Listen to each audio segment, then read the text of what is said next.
karamihan, di ba, pag tinignan mo siya, parang iisipin mo kasi na, oh, dito nang gagaling. Automatic na nakalak kasi yung daliri natin. So, hindi siya kailangan. Same with bowing. Ganun din ng bowing. Mahirap talaga pag-alaman yan.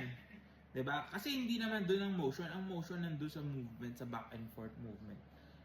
Yung vibrato simple lang eh, kasi hindi nga naituro ng tama. So, pag nahanap mo na yung center of gravity ng bow mo, yan, yung pinakamadaling part kung saan pwede ka magpatalbog.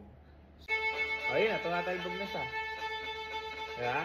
Very boxed in. Very strict, di ba, yung rules niya. So, gamitin natin sa advantage natin yun. Or when you have 2 beats, dapat yung bowing mo, within the second beat, nandito ka na. O, sabihin natin 3 beats, edi dapat mahati mo siya into 3. O, 4 beats, mahati mo into 4. Yung hati na yun, yung magdidictate ng speed mo. Ang gamit ng fourth finger, if you are moving from one string to another.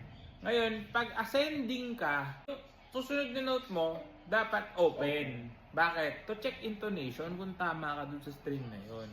Plus, mag-iiba ka ng quality eh. From G string quality to D string quality kasi ascending ka.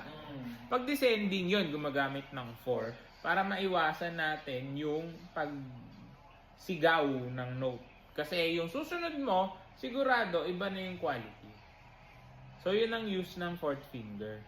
Para hindi mag-scream out yung open.